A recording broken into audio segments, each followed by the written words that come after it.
Assalamualaikum, nama saya Nani Sumarni.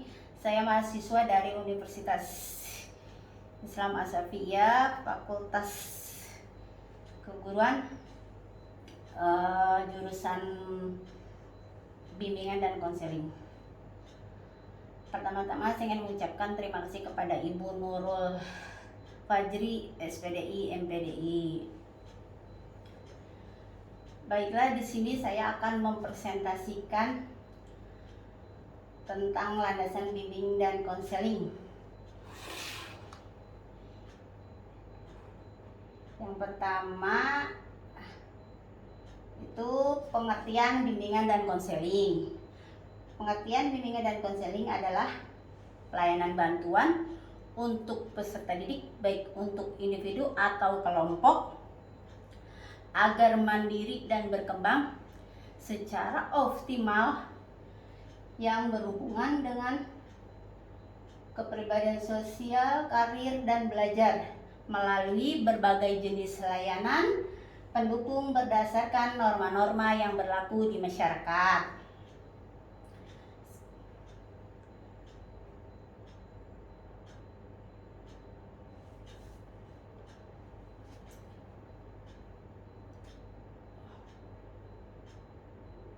Jadi intinya bimbingan konseling ini diberikan kepada individu atau juga untuk kelompok,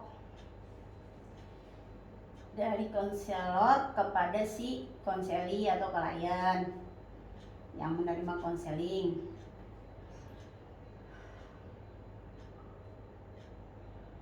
Setelah itu yang kedua, di sini ada tentang jenis-jenis layanan.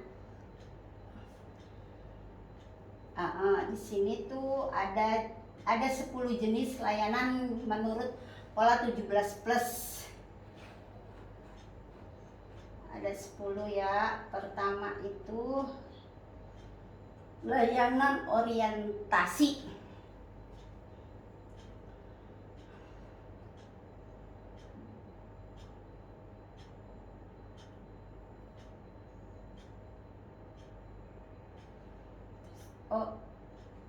Layanan orientasi adalah bantuan yang bertujuan untuk mengembangkan, untuk beradaptasi dengan lingkungan, seperti memperkenalkan lingkungan sekolah, seperti tata letak ruang BK di mana, ruang kelasnya di mana, atau juga kita bisa mengajak siswa kita study tour, menjelajah tempat seperti kayak museum-museum sejarah begitu. Itu termasuk dari layanan orientasi. Yang kedua itu layanan informasi. Layanan informasi itu bertujuan untuk mengembangkan pengetahuan siswa. Contohnya kita memberikan layanan dengan topik kedisiplinan. Itu agar semua siswa tuh tahu, ini loh peraturan yang diberikan sekolah gitu, ini loh tata tertib sekolah gitu. Jadi agar mereka tuh paham apa sih yang ada di peraturan sekolah itu, apa aja yang harus saya taati gitu.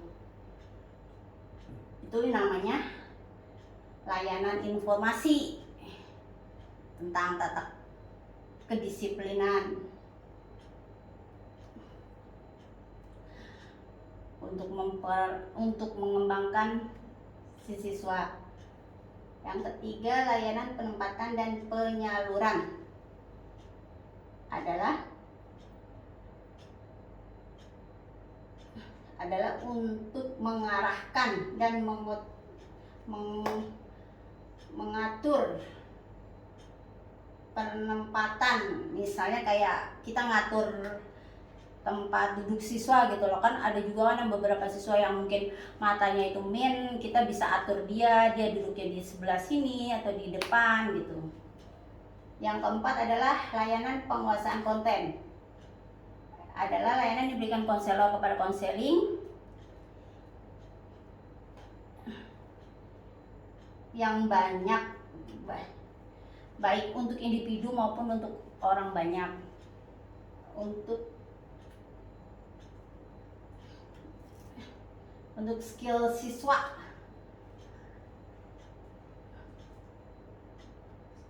Kayak misalnya kayak ada murid yang terlambat gitu. Nah, kita bisa nyuruh dia bikin buat checklist jurnalnya dia dari keseharian dia, kayak dari bangun tidur gitu, aktivitas dia gitu loh.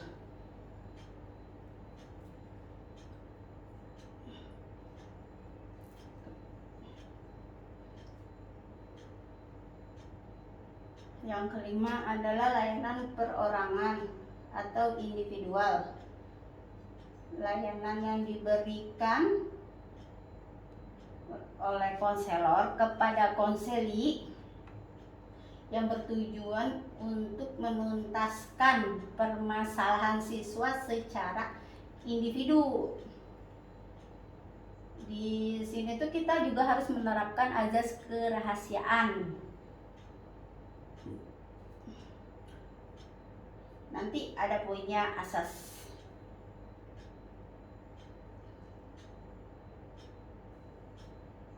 Yang keenam ada layanan bimbingan kelompok.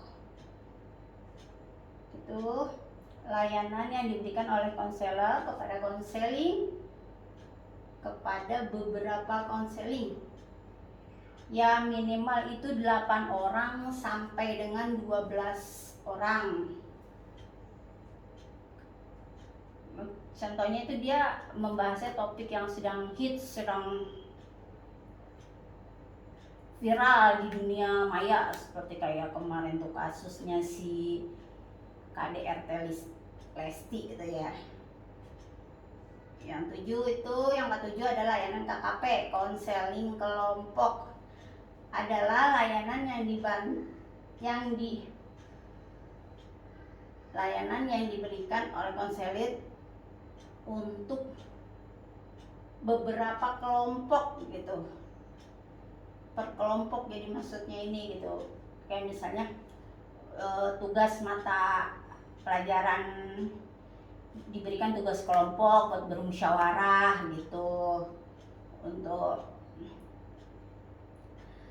tugas yang diberikan oleh gurunya gitu tentang tugas sekolahnya, apa sih namanya ya, materi pembelajaran yang sedang dia pelajari, kan biasanya kan bisa didengar musyawarah gitu. 8 adalah layanan konsultasi. Adalah layanan yang diberikan kepada konselor dari pihak ketiga. Misalnya kayak orang tua wali murid itu cerita kepada guru BK gitu. Jadi yang dimaksud orang ketiga ini adalah si wali murid gitu. Itu namanya orang ketiga, yaitu dinamakan layanan konsultasi. Jadi si wali murid misalnya gini, apa sih Bu, gimana, apa yang harus saya lakukan? Dia sharing kepada guru BK apa yang dia harus lakukan biar anaknya nilainya nggak anjlok gitu loh. Yang ke-9 itu layanan mediasi.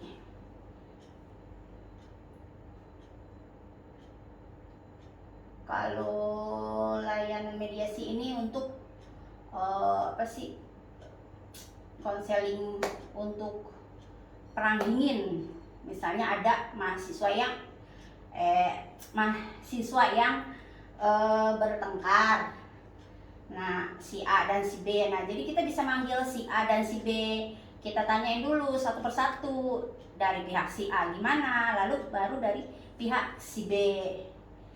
Jadi satu persatu gitu, si A dulu, baru si A selesai, baru kita tanya ke si B gitu. Agar kita bisa mengetahui apa sih yang menjadi penyebab dia bisa berkelahi gitu loh. Itu namanya layanan mediasi. Yang 10 ada layanan advokasi. Sebagai bentuk layanan pendampingan untuk perkembangan Misalnya kayak di dalam suatu sekolah kan itu ada aja ya namanya murid apa sih, hamil di luar nikah, MBA, married by accident. Nah itu tugas guru BK juga itu membantu dia gitu, membantu dia sebagai, kita harus penuhi, bantu dia sebagai haknya dia sebagai siswa gitu, walaupun dia harus dikeluarkan dari sekolah. Itu namanya layanan advokasi. Yang ketiga ada azas layanan. Azas apa sih azas? Azas itu adalah fondasi dasar, dikatakan juga sebagai jiwa dan nafas dari seluruh kehidupan layanan bimbingan dan konseling. Jadi dia di sini ada 12 asas. Pertama itu azas kerahasiaan. Maksudnya azas kerahasiaan ini adalah azas yang menuntut untuk merahasiakan data siswa kita, klien kita gitu. Kita tidak boleh membocorkan rahasia data apapun tentang konseling kita. Kita harus bisa merahasiakannya. Yang kedua, asas kesukarelaan. Adanya itu kesukaan atau kesukarelaan peserta didik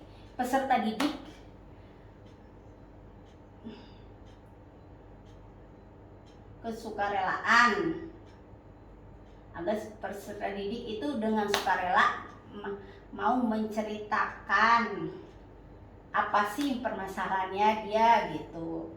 Yang ketiga, azas keterbukaan adalah azas agar itu peserta didik kita itu terbuka untuk untuk memberikan dia informasi, keterbukaan untuk dirinya.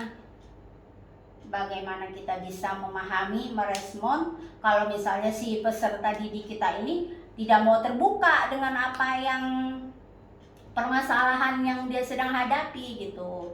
Kita harus bisa supaya si siswa ini bisa terbuka. Yang keempat adalah asas kegiatan, agar peserta didik kita ini berpartisipasi aktif untuk kegiatan yang diperuntukkan baginya. Misalnya dia ikut aktif dalam kegiatan, berpartisipasi aktif gitu. Yang kelima itu ada azas kemandirian. Azas kemandirian ini adalah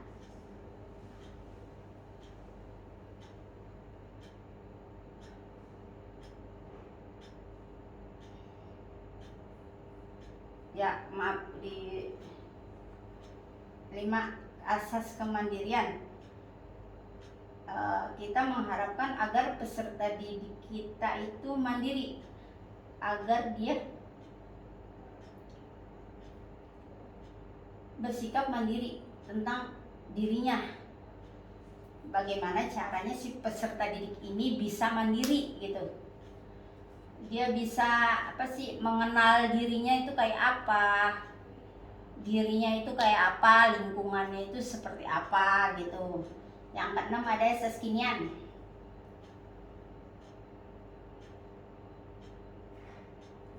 Maksudnya kekinian itu adalah kondisinya sekarang, kondisinya yang sedang dialami sekarang.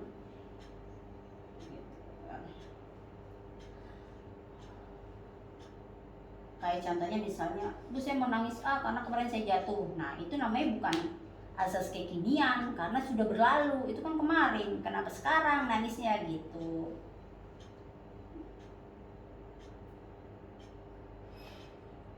Itu bukan azas kekinian lagi. Kalau kekinian itu ya sekarang gitu. Yang ketujuh ada azas kedinamisan.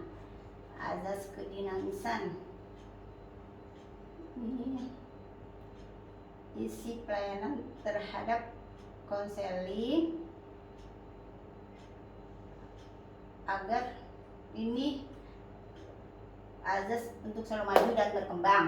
Yang ke-8 adalah azas keterpaduan. Keterpaduan ini maksudnya adalah di dalam lingkungan sekolah, misalnya kayak guru pendukung gitu loh, antara guru BK atau guru pembimbing itu saling membantu, saling harmonis, saling terpadu lah gitu, bekerja sama dalam menyelesaikan permasalahan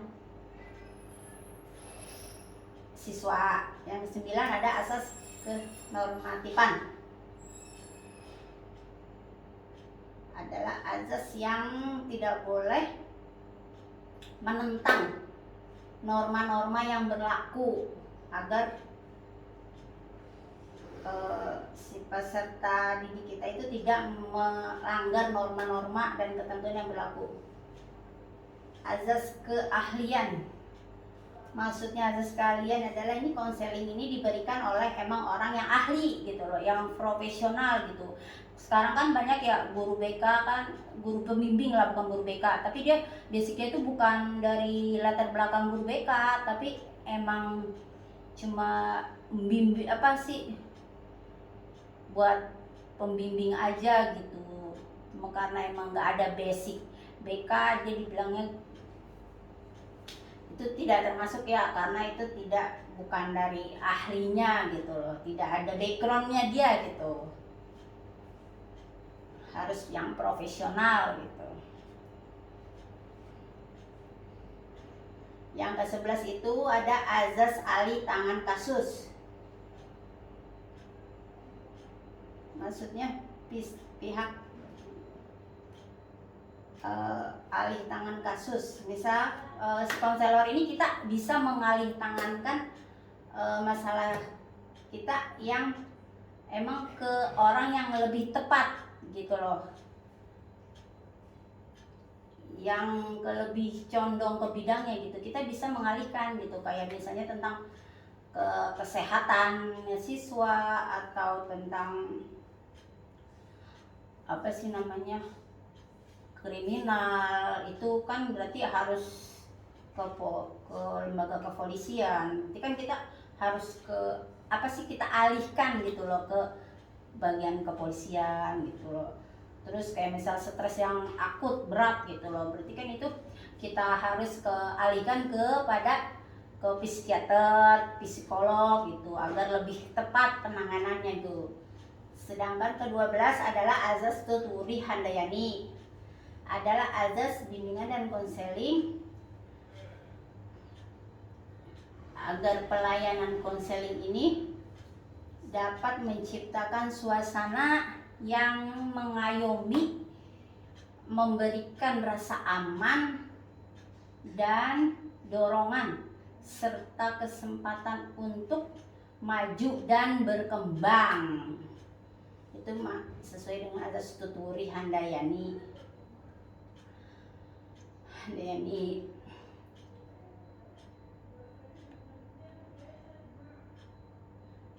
Lanjut kita lalu ke fungsi-fungsi layanan. Fungsi-fungsi layanan dalam bimbingan dan konseling, yang ini di sini saya menulis ada 6 poin ya. Pertama itu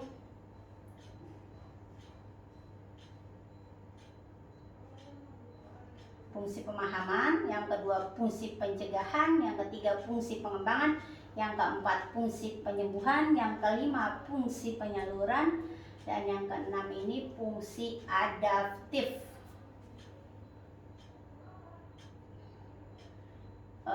Fungsi pemahaman yang poin pertama ya.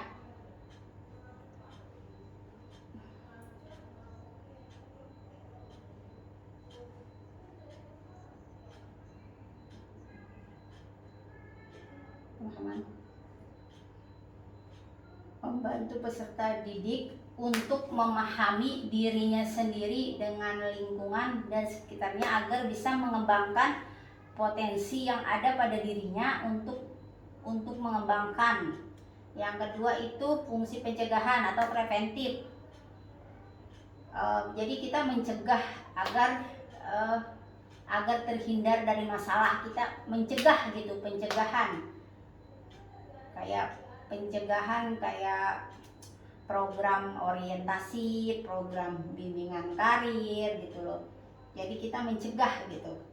Yang ketiga itu fungsi pengembangan, adalah bimbingan yang diberikan oleh konselor kepada konselingnya untuk mengembangkan.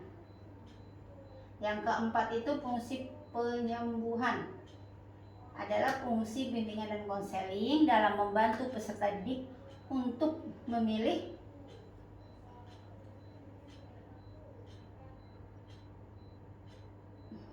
untuk menyembuhkan. Dan fungsi penyaluran adalah, maksudnya di sini kita si siswa ini menyalurkan bakat, minat, potensi dirinya, itu potensinya apa gitu. Yang ke fungsi penyembuhan, fungsi yang bersifat kuratif, fungsi penyembuhan.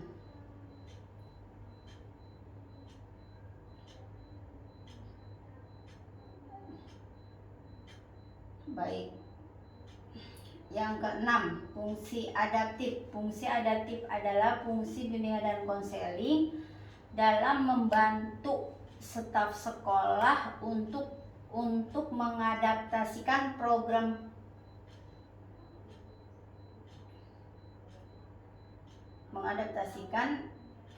sekolah untuk memajukan peserta didik. Setelah fungsi ini ada prinsip-prinsip layanan. Di sini juga ada banyak prinsip. Di sini saya cuma ngambil ada 4 aja. Pertama itu prinsip yang berkenaan dengan sasaran layanan. Jadi maksudnya ini adalah melayani individu, baik sasaran layanan yaitu bagi individu atau kelompok yang berhubungan dengan umur atau. Yang kedua, prinsip-prinsip yang berkenaan dengan masalah individu, bahwa menangani masalah pada bimbingan dan konseling ini pada individu ini terbatas. Jadi tidak semua permasalahannya ini bisa dibantu atau diserahkan kepada bimbingan dan konseling. Yang ketiga ada prinsip-prinsip yang berkenaan dengan program layanan, merupakan program layanan integral proses pendidikan. Program BK juga itu harus fleksibel dengan program berkenaan program pelayanan. Berarti yang keempat, prinsip berkenaan dengan pelaksanaan pelayanan. Pelaksanaan berarti kan proses, tujuan akhir. Apa sih tujuan akhir BK gitu? Adalah kemandirian individu, yang keputusan yang diambil oleh konseling adalah oleh dirinya sendiri. Jadi yang mengambil keputusan ya akhirnya itu adalah ya si konseling itu sendiri gitu. Mungkin itu saja yang saya presentasikan. Sebelumnya saya mohon maaf, banyak sekali kesalahan, kekurangan dalam menjelaskan. Tolong dimaklumi Bu Nurul karena masih belajar, masih gugup, masih gemeteran, walaupun nggak di depan orang. Terima kasih. Wassalamualaikum warahmatullahi wabarakatuh.